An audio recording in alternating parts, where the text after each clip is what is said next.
Dərnəcül taxta bazarında 5 kvadratlıq, 4 kvadratlıq kiçik bir yerdə plitka yanında bu cür oturub işləyirdim. 2019-cu ildə hardasa 50-60 kvadratlıq bir kiçik ərazidə bir nəfər usta ilə işə başladıq. Kiçik bir məbləğə, hardasa 250-300 manat bir məbləğ arenda ilə biz başladıq iş görməyə və heç bir xammal, təsəvvürümüz, işi necə görəcəyik, bunlar barəsində yalnızca fikirlərimiz var idi. 2 il müddətində heç bir fəaliyyəti uğurlu olmayan bir şirkət düşünün. Hər bir insan hər hansısa bir arzu, istəyi vardısa, ondan möhkəm yapışmalıdır. Bağırov Tofiq İlqaroğlu, Epoks Azərbaycan şirkətinin təsisçisiyəm. Şirkətimiz 2019-cu ildən fəaliyyət göstərir. İndividual, unikal mebellər istehsal edirik. Təhsilimi Türk liseylərində bitirmişəm, universitetimi İqtisad Universitetində bitirmişəm, Maliyyə Fakültəsində, hərbi xidmətimi Milli Orduda başa vurmuşam. 2019-cu ildən bəri şirkətimiz fəaliyyət göstərir. Şirkətimiz bir ailə şirkətidir və daha öncələr də bizim biznes fəaliyyətlərimiz olub. 2019-cu ildə artıq biz bu unikal mebelləri istehsal etməyi planlaşdırdıq. Proqramlı və planlı şəkildə bu şirkət qurulubdur. Xaotik şəkildə hər hansısa bir istehsala başlayaq, digər sonra formata baxarıq, bu şəkildə yox. Yəni planlaşdırılmış şəkildə ağac, taxta və epoksid qatranının bir vəhdəti ilə əmələ gəlmiş mebellər hazırlamağa başladıq, istehsal elədik. Gözəl sənətkar bir komandamız var. Universitet illərindən stajyer olaraq Parabankda, digər kiçik qurumlarda maliyyə və mühasib sahəsi üzrə fəaliyyətlərim olub. Amma əsas fəaliyyətim əsgərlikdən qayıdandan sonra başladı. 2018-ci ilin iyul ayının 5-i əsgərlikdən qayıdıb 8-ci günü işə başlamışam 3 gün sonra. Əsgərlikdə olduğum müddətdə də, eyni ilə qayıdandan sonrakı o sıx 2-3 gün müddətində də iş axtarışında olmuşam. Hər hansısa bir maliyyə sıxıntımız olmayıb, amma davamlı özümü işləməyə və ya əmək fəaliyyətimin olmasına bir ruhən deyək ki, belə borclu hiss eləmişəm. Çalışmışam ki, bir fəaliyyətim olsun. İlk işim Mətanət şirkətində olubdu. Operator ambardar fəaliyyətim olubdu orada. Orada bir il kimi qısa bir müddətdə fəaliyyət göstərmişəm. Sonra artıq bu şirkəti qurduq. Yenə qeyd elədiyim kimi istehsal prosesimiz var, hansı ki müəyyən mərhələlərdən keçir. Bu prosesdə biz bir sənətkar ustalarımız fəaliyyət göstərir.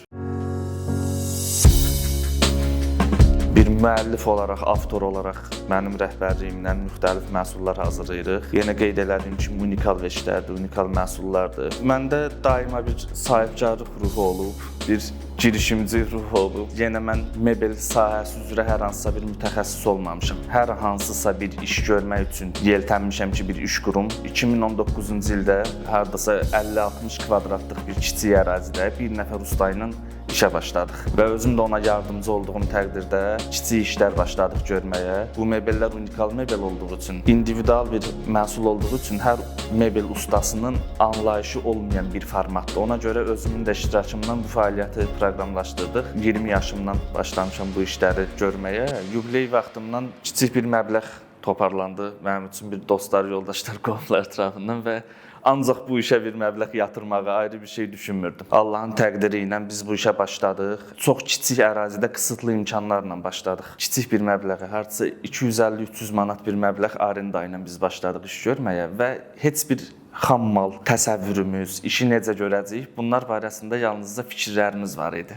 Materialımız yox idi. İlkin olaraq birinci xammal əldə etməyə çalışdıq. Onu da çox çətinliyini eləmişik. Çünki biz bu şirkəti açanda epoksid qətran deyilən məhsulun Azərbaycanda satışı demək olar ki, yox idi. Kiçik ölçülü bidonlarda biz onu İrandan təmin elədik, gətirdik Azərbaycana. 3 kilo, 5 kilo çəkilərlə başladıq işimizi görməyə. Amma işin gedişatında da ciddi çətinliklər yaşayırdıq. 2 il müddətində heç bir fəaliyyəti uğurlu olmayan bir şirkət düşünün. 2 il müddətində biz ancaq çətinliklər, ziyanlar, müəyyən məhsulların xarab olmağı, bu şeylərlə, amma yenə bir uğur düşünürdüm ki, biz bu işdə qazanacağıq. Çünki davamlı araşdırma eləyirdim. Xarici ölkə bazarlarını araşdırırdım və düşünürdüm ki, biz bu işdə uğur tapa bilərik. Ən böyük sifarişimizi biz əslində batan vaxtımızda götürmüşük. Söhbət tək maddi çətinlikdən getmir. Mənəvi çətinlik daha çox sıxıntı yaradırdı bizə. Uğur qazana bilmədiyimiz yerdə davamiyyət göstərmək bizim üçün çox çətin idi. 2 ilin sonunda tam qərar almışdım ki, biz artıq bağlamalıyıq bu şirkəti, ayrı fəaliyyətə keçə bilərik. Çox böyük böyük ölçülü bir sifariş götürdük. Və bu bizim 2 il ki bütün ziyanlarımızı ödəyəcək bir sifariş oldu. Yenə Allahın təqdiri ilə biz düşündük, ustalarımla müzakirə edirdik həmin vaxt ki, artıq bağlamayaq şirkəti, fəaliyyətimizi davam elətdirək və s. O gündən də bu günə qədərki müddətdə yenə strateji bir planirovka ilə, hər nə qədər bir strateji planirovka eləsək belə, bu çətinliklər davamlı, çünki individual sifarişlər üzrə məhsullar hazırladığımıza görə bu çətinlikləri yaşayırdıq. Sonra bu 60 kvadratlıq ərazidən 2019-cu ildə keçdik, daha böyük miqyaslı, yəni artıra davamlı belə olubdu. Biz birdən-birə böyük bir ərazidə istehsal prosesinə girməmişik. Hal-hazırda amma 12 nəfərlik bir komandamız var. Hamısı mütəxəssislərdir komandamızın üzvləri və işimizin tətiklədiyi bir məsələ oldu ki, mebel istehsalında olduğumuza görə mebel istehsalının digər sahələrinə də keçdik. Hal-hazırda böyük layihələr icra edirik, sərgilərdə iştirak edirik. İş Adamları Cəmiyyətinin Milli Assosiasiyasında mebel komissiyasının üzvüyəm hal-hazırda və taxta epoksit qətranı işləri üzrə demək olar ki, Azərbaycanda fəaliyyət göstərən şirkət səviyyəsində ən böyük şirkətik. Sadəcə işimizin formatı emalatxana formasındadır. Yəni daha böyük bir formatda iş görəcəyimizindən sonra da böyük bir formatlara işimizi daşıyacağımız təqdirdə belə məhsullarımız handmade, əl işi məhsullar olduğuna görə emalatxana, ateliye, studiya formasında işləyir şirkətimiz.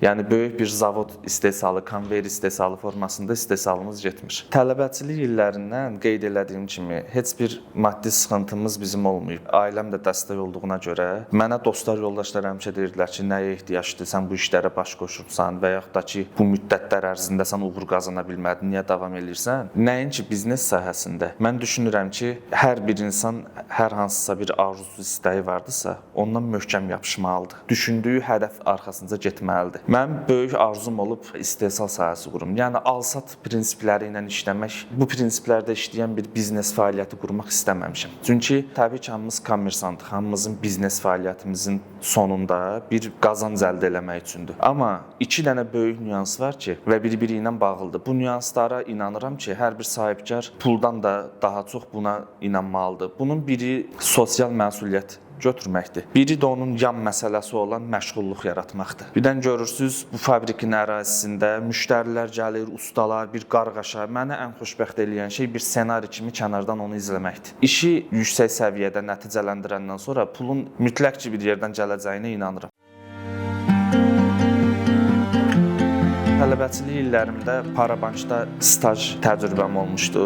İctimai nəqliyyat vasitələri ilə böyük papkalar, daş o filiala, bu filiala, digər şeylər və heç bir məvacib almadım. Təbii ki, indi tələbə idim. Filial rəhbərimiz də müəyyən bir yol pullarını qarşılamaq iqtidarındaydı həmən vaxt. Amma heç bir ümidsizliyə düşməmişəm həmən müddətlərdə. Mebel işi ilə də bağlılığım hardan yaranıb, bu qığılcım hardan yaranıb. Tələbəçilik illərimdə Dərnəgül taxta bazarında mühasib fəaliyyəti görürdüm. Təbii ki, yenə stajyer formasında, amma davamlı olaraq özümü gəlişdirməyə, öz üzərimdə işləməyə çalışmışam. Həmən vaxtlardan fəaliyyətim əsaslı olaraq başladı.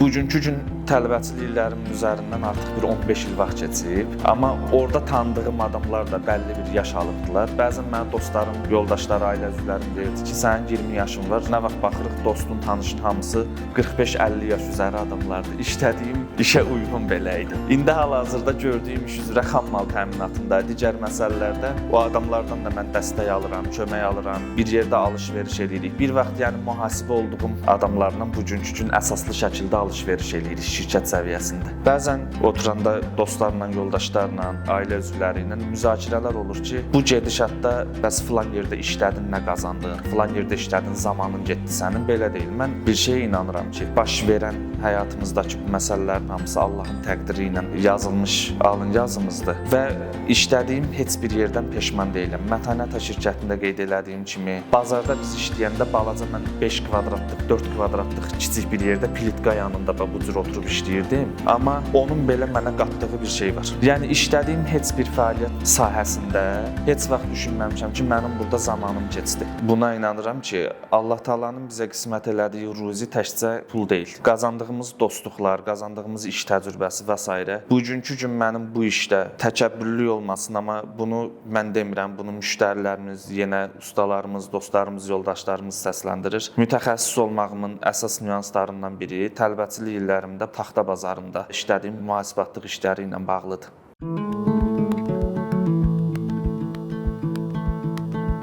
Bu məhsulun üzərində istehsal prosesində 3-4 nəfər uzun bir müddət, 2 həftəni keçən bir müddətdə davamlı olaraq işləyirlər. Burada gördüyünüz kimi yenə qoz ağacı ilə epoksid qatranı ilə hazırlanan bu məhsul. Məhsullarımızın istehsalında epoksid hissənin şəffaflığından tutmuş ağac hissənin gördüyünüz bütün bu fakturalarına qədər hər şeyi nəzərə alırıq. Bu məhsul xam mal olaraq bizə gələndə ağac hissələri artıq müəyyən bir fikrimiz formalaşır ki, biz hansı qaydada showroomumuz üçün məhsul hazırlayacağıq. Yekunda olan hansı ki, son qat bunun üzərinə laklar, boyalar və s. vurulur. O da çox yüksək səviyyəli bir şəraitdə. Mənfəz və şəlalə sistemi ilə bizdə boya mərkəzimiz var. Hansı ki, ərazidə olan digər mebel şirkətləri də öz istehsal etdikləri boyanmalı, laklanmalı olan mebelləri bizə sifariş verə bilirlər, biz təmin edirik. Yəni burada 2 vedrə limon olsa, mən yenə onu sataram kiməsə. Bir satıcı ruhu var məndə. Nəinki baxmayaraq ki, mən mühasib fəaliyyətim olubdu, özümü bu sahədə uğurlu görmüşəm. Mənim avtomobilim var idi, Kia Optima. İşlərim də zəifliyə, problemli nüanslarda davam eləyir. Atamdan icazə aldım ki, avtomobilimi satım və həmən pulu yenə bu işə qoyum. İşlərimin çətin bir mövqedə olmağına baxmayaraq, valideynim bundan razılaşdı. Bu mənim həyatımdakı dönüş nöqtəsi olub. Mən yenə həmən avtomobilin məbləğini ciddi bir rəqəm idi, yəni o dövr üçün 25 min, 30 min manat bir məbləği batırmışam. Amma uğurlu olacağıma mənim inandığım kimi valideynlərim də mənlə bərabər inanırdı buna. Sıfırdan hər hansısa bir şirkəti, biznesi qurmaq, müəyyən bir mərhələyə çatdırmaq çox çətin bir şeydir. Və bunun günümüzün reallığında çox çətin olduğuna inanırım. 10 il, 15 il, 20 il, daha uzun müddətlər əvvəl bəlkə bu şeylər ikili münasibətlər əsasında və s. ola bilərdi. Amma hal-hazırda bunu düşünürəm ki, bir sahibkar olaraq hər hansısa start məbləğ olmadan bu işləri görmək çox çətindir.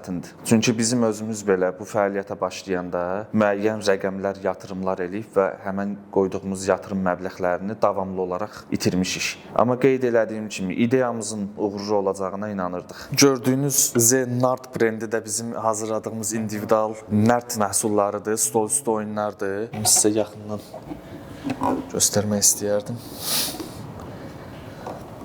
Gördüyünüz bütün hissələr əl işçiliyi ilə hazırlanıbdır, daxili hissələr.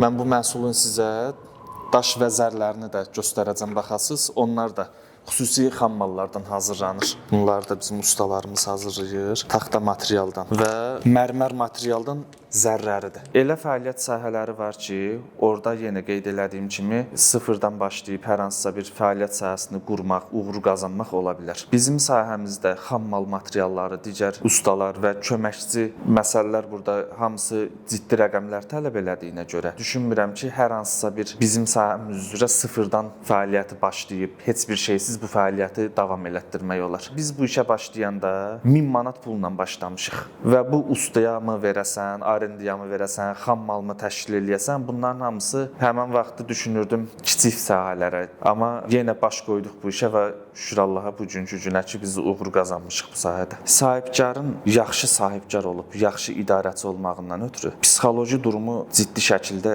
dəmir bir sütun olmalıdır. Çünki sahibkar onu nəzərə almalıdır ki, bugün soğan çörək, sabah hər hansısa bir delikates bir yemək yeyə bilər. Bugün ciddi bir məbləği olan bir avtomobil sürüb, sabah ictimai nəqliyyatla gəzə bilər. Bu onun ruhən, daxilən çətinliyə salmamalıdır bu proses. Bu mənim yenə subyektiv fikrimdir. Əgər hansısa sahibkarda bu belə deyilsə, həmən fəaliyyət sahəsi ciddi uğurlar qazana bilməz. Sahibkar belə deyək, bir döyüşçüdür, öz komandasının rəhbəri, bir sərkərdədir. Hər bir şeyə hazır olmalıdır. Bizim özümüz ən yaxşı fəaliyyətimiz olan dövrlərdə belə çox ciddi şəkildə batmağa yaxın bir dövrlər yaşamışıq. Sahibkarlıq fəaliyyətinin hər birinə istisnasız qaydada bu aiddir. Əməkdaşlarımızı göndəririk sərgilərə, ayrı ustalarla müzakirələrə, aksesuar və xam mal satıcıları ilə söhbətə. Yəni hər bir sahədə fəaliyyətini proqramlaşdıran adam kənardan informasiya almalıdır. Ümumiyyətlə biznes sahəsində informasiya hər şeydir. Bazar araşdırması, rəqib araşdırması, bu barədə informasiyamız olmadığı təqdirdə öz-özünə işləmiş sayılırsan. Yəni bəlli bir məhsulu, bəlli bir dar mühitdə satmış olursan. Belə bir istehsal prosesi qurmuşuq ki, bütün müştərilərimizə istehsal prosesi başlayandan bitənə qədər, təhvil prosesinə qədər müştərilərimiz yarı zamanlı demək olar ki, bizim əməkdaşlarımız olurlar. İstədiyi vaxt bizim fabrikaya yaxınlaşıb öz mebelinin istehsal prosesində iştirak edə bilir. Müşahidəçi olaraq və s. Bunlar polfabrikat, yarım fabrikat məhsul gedir. 38 rəng növündə epoksid qatranı istifadə edə bilirik. Məsələn, bu məhsulu seçərək götürərək sonra burada gördüyünüz masanı sifariş eləyə bilir. Bunun üzərində gördüyünüz ağac onların sırasında dayanmışdı. Müştəri tələbi yaşıl rəng, zümrüd rəngi epoksidlə olub, hansı ki hazırlanıb müştəri üçün təhvil verilməsi üçün. Bu hal-hazırda mağazamızda gördüyünüz ən böyük ölçüdə olan masadır. Bundan daha böyük ölçülərdə də masalar hazırlamaq mümkündür. Yəni fabrikimiz bunun iqtidarındadır. Bu gördüyünüz 12 nəfərlik masadır. Kənarında gördüyünüz oturacaqlar isə model seçimi üçün yerləşdirilib. Müştərimiz seçə bilir hansı ki, hansı oturacağı yaraşdırır öz masası üçün ki, sifariş eləsin. Xoşbəxtlik məncə nisbidir, hər kəs üçün fərqlidir. Bir maliyyəçi, iqtisadçı olaraq onu qeyd eləyə bilərəm ki, pul əmtəə nişanıdır və pul məni xoşbəxt eləmir. İnsan mənəvi olaraq hədəflərinə, qoyduğu arzularına, düşüncəsindəki yerə çatdıqda özünü məncə xoşbəxt hiss eləyir. Pul bəli, pul bir sahibkar üçün hədəfdir. İşlərini müəyyən məqama çatdırmaq üçün. Babamın bir sözü var idi. Bu həmişə mənim xatirimdə olur və mənim üçün devizdir. Deyirdi ki, bala, kişi xəylağı üçün günün axırında yediyi bir qab yeməkdir. İnsanın 500 manatı da, 300 manatı da, 1000 manatı da, 100 min də ola bilər. O sadəcə sənin əgər bir bəlli hədəfin, arzun, amacın vardısa həyatda, onu gec və ya tez reallaşdırmaq üçün olan vəsaitdir. Ona görə mən düzü aqressiv şəkildə pul arxasınca qaçan sahibkarı və ya hər hansısa bir insanı fərqi yoxdur. Başa düşmürəm. House adında bizim bir bölməmiz var, hansı ki standart ev mebelləri istehsal edirik. Mətbəx, yataq otağı, qonaq otağı mebelləri və s. Artıq rakvina yanında qoyulan suşilkalardan modern mətbəxlərdə istifadə olunmur. Məsəl üçün bu gördüyünüz məhsulun 100 kilo çəki götürmə qabiliyyəti var. Mətbəxdə istifadə olunmayan hansı ki kör zonalar var, həmən zonaları biz istifadə eləyək deyə yenə high-tech məhsullardan istifadə edirik ki, əl çatan olsun. Həmən hissələri xanımlar istifadə edə bilsinlər mətbəxdə. Mən təşviq məqsədi ilə sadəcə öz başımdan keçən bir şey qeyd edə bilərəm. Həsən Əliyev küçəsində bizim mağazamız var idi. Bir xanım yaxınlaşdı bizə, yenə imkan səviyyəsinin ən minimal səviyyədə olduğunu gördük. Mətbəx mebeli sifariş eləmək istədi. Həmən vaxt bizim orada əməkdaşımız var idi. Mənə zəng elədi, dedi bir xanım yaxınlaşıb. Mətbəx mebeli sifariş eləmək istəyir. Dedim, mən sifarişi götürə bilərsiniz, uyğun olduğu təqdirdə məlumatları verin müştəriyə. Dedi, yox, burada sizin müdaxilə eləməyə olduğunuz bir məsələ var. Mən də həmən vaxt mağazaya yaxınlaşırdım. Yaxınlaşdım ki, imkan səviyyəsi 0 səviyyədə bir müştəridir və dedi ki, mən 1 metr mətbəx sifariş eləmək istəyirəm, 1 metr ölçüdə. Dedi, balaca 32 kvadratlıq evdir.